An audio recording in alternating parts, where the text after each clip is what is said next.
নির্দেশনা দিতে পারবে, তারা যেটা বাস্তবায়ন করতে পারবে, অন্য সরকার কিন্তু সেটা পারবে না।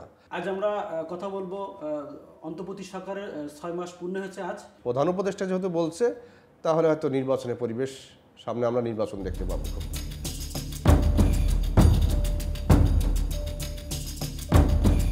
প্রিয় দর্শক, আমাদের সময় নিয়মিত আয়োজন হার্ড নিউজে আপনাদের স্বাগত। স্টুডিওতে উপস্থিত আছি আমি শাহজাহান এখন শুভ। আমার সঙ্গে উপস্থিত আছেন দৈনিক আমাদের সময়ের সিনিয়র রিপোর্টার শাহজাহান মোল্লা। শাহজাহান মোল্লা, স্টুডিওতে আপনাকে স্বাগত। জি, ধন্যবাদ আপনাকে। আজ আমরা কথা বলবো অন্তর্বর্তী সরকারের 6 মাস পূর্ণ হয়েছে আজ। 6 মাসটা আমরা কেমনভাবে দেখলাম? বর্তমান অন্তর্বর্তী সরকারের 6 মাস আজকে পূর্ণ হলো।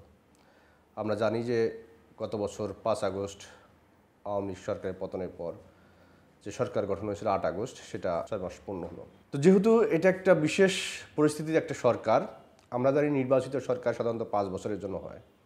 তো এই সরকারটা নিশ্চয়ই স্বল্প সময়ের জন্য, এবং আমরা অন্তর্বর্তী সরকারের প্রধান উপদেষ্টা তার বিভিন্ন সময় বক্তব্যেও তিনি পরিষ্কার করেছেন এই সরকারের মেয়াদ খুব বেশি দিন না, এবং অন্যান্য উপদেষ্টাওরা বলেছেন। যখন একটা এরকম সরকারের হয় তখন তার 6 মাসটা আমরা মনে করি অনেক সময়। সেই 6 মাসে তার কাজের মূল্যায়ন করার সময় এসেছে। সেটা যদি আপনি বিশ্লেষণ করেন, এবং আমি আজকে এই নিউজটা করার ক্ষেত্রে আমার আজ কয়েকজনের সাথে এক্সপার্টের সাথে কথা হয়েছে। কিছু কিছু ক্ষেত্রে আমি মনে করি যে হয়তো সঠিক সিদ্ধান্ত, তাদের কিছু বলিষ্ঠ পদক্ষেপ ছিল, কিন্তু অনেক ক্ষেত্রেই তারা ব্যর্থতার পরিচয় দিয়েছে।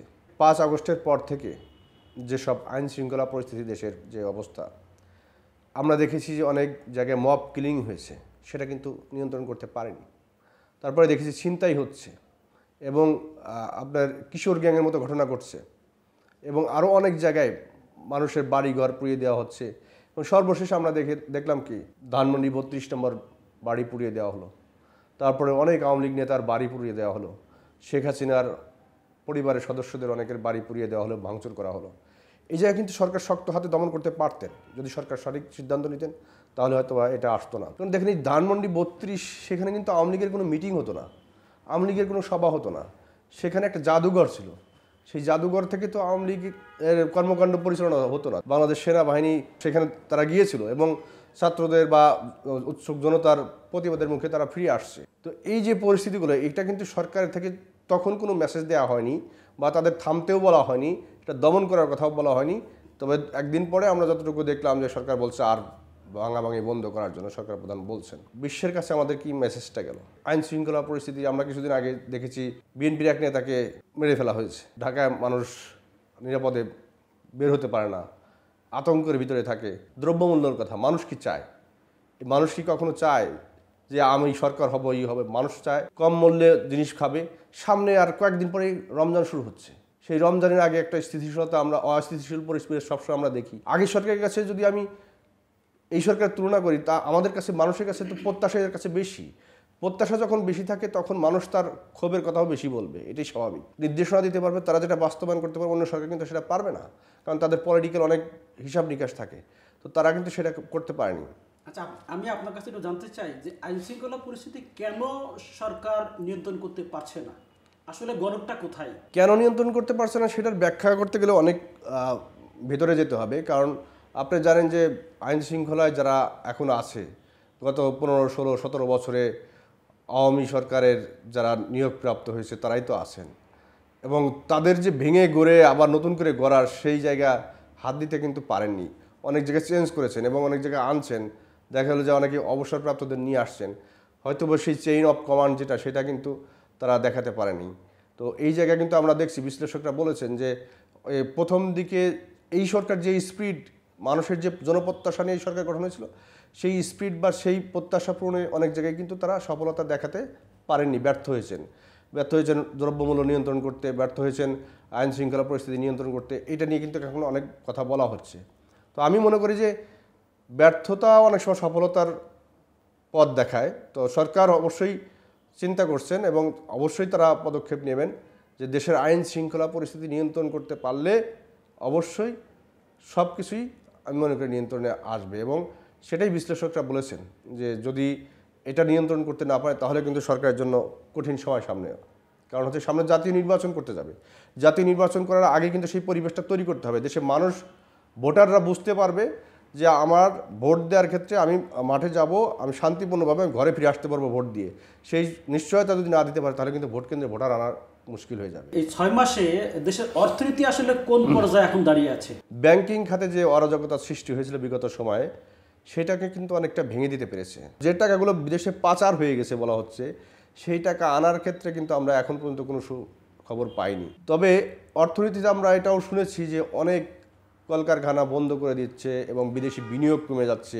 এটা কিন্তু আমাদের খুব চিন্তার বিষয়, এবং দেশে যদি বিনিয়োগ যদি কমে যায় তাহলে আমাদের অর্থনীতি কিন্তু ভেঙে পড়বে। বিদেশি বিনিয়োগ আনার জন্য সরকারের তরফ থেকে কি ধরনের চেষ্টা আছে বলে আপনি মনে করেন? সরকারের তরফ থেকে অনেক চেষ্টাই করা হচ্ছে।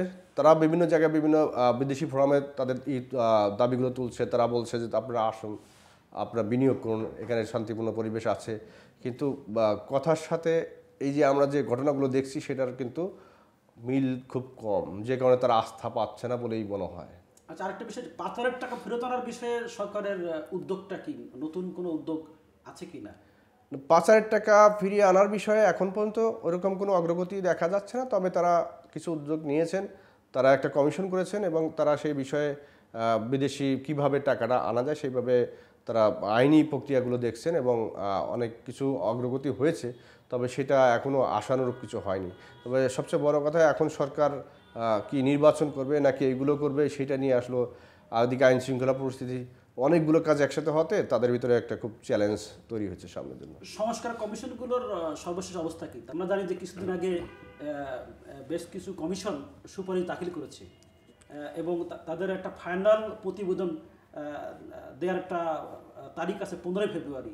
আমি দুইজন সংস্কার কমিশন প্রধানের সঙ্গে কথা বলেছি এই নিউজ করার ক্ষেত্রে। তো তারা যেটা আশ্বস্ত করেছেন যে সংস্কার কমিশন তারা এই মাসে মাঝামাঝি সংস্কার প্রতিবেদনগুলো পূর্ণাঙ্গভাবে দিয়ে দিবেন এবং অন্য যারা কমিশনগুলো আছে তারাও হয়তো সব কিছু গুছিয়ে নিয়ে আসছে। একজন সংস্কার কমিশন প্রধানের কথায় যেটা আমি খুব একেবারে তার কথায় যদি আমি কোড আনকোড বলি, পুডিং বানানোর পরে সেই পুডিংটা কেমন হলো সেটা কিন্তু খাওয়ার পরে বোঝা যাবে। তার মানে কি, এই যে কমিশন যে প্রস্তাবগুলো দিয়েছে সেই প্রস্তাবগুলো বাস্তবায়ন করতে গেলে তখন বোঝা যাবে সংস্কার কমিশনের এই সুপারিশ আসলে কতটুকু সুফল এই দেশের মানুষের জন্য বয়ে নিয়ে আসবে। আচ্ছা, আপনি জানেন যে বুধবার রাতে প্রথম ধানমন্ডি 32-এ যে ভাঙচুর শুরু হয়, পরবর্তী পরে দেশের বিভিন্ন জেলায় কিন্তু আওয়ামী লীগের অফিস, আওয়ামী লীগের নেতা, সাবেক এমপি, সাবেক মন্ত্রী তাদের বাড়ি, অফিসে ভাঙচুর, হামলা, অগ্নিসংযোগের ঘটনা ঘটেছে। গত রাতে কিন্তু সরকারের পক্ষ থেকে এসব হামলা, অগ্নিসংযোগ বন্ধ করার জন্য কঠোর বার্তা দেওয়া হয়েছে। সেটা কি আসলে এখন কি বন্ধ হয়েছে? টিআইবি তারা একটা বিবৃতি দিয়েছে, আপনি নিশ্চয়ই লক্ষ্য করেছেন। সেখানে কিন্তু তারা বলছে যে এই বিবৃতি বার্তার মধ্যে থাকলে হবে না, আপনাকে তো পদক্ষেপ নিতে হবে, আপনাকে তো অ্যাকশনে যাইতে হবে।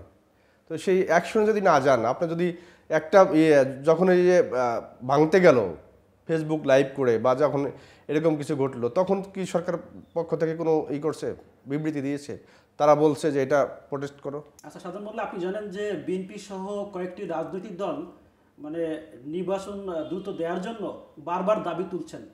সরকারের পক্ষ থেকে এখন সর্বশেষ অবস্থানটা কি জানা গেছে? নির্বাচন দেওয়ার ক্ষেত্রে কিন্তু বিএনপি শুরু থেকেই বলছে যে দ্রুত নির্বাচন। কেন দ্রুত নির্বাচন চাচ্ছে বিএনপি? এটা কিন্তু একটা কারণ আছে। বারবারই বলা হচ্ছে যে এই সরকারের তো ওইরকম কলেবর নাই, তারা তো উপদেষ্টা যে কয়জন আছে সেই কয়জন বা তাদের ছাত্ররা যে কয়জন আছে সেই কয়জন, তার বাইরে কি তার মাঠ পর্যায়ে সেই আছে, সক্ষমতা আছে?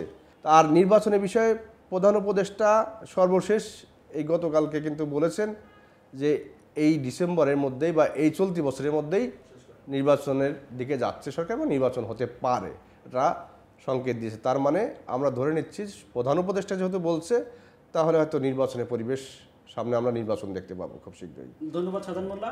এতক্ষণ আপনারা দেখছিলেন আমাদের সময় নিয়মিত আয়োজন হার্ড নিউজ। আগামীতে নতুন কোনো ইস্যু, নতুন কোনো অতিথিকে সঙ্গে নিয়ে আমরা আবার আপনাদের সঙ্গে উপস্থিত হব। ততক্ষণে আপনারা ভালো থাকবেন, সুস্থ থাকবেন, আমাদের সময়ের সঙ্গেই থাকবেন।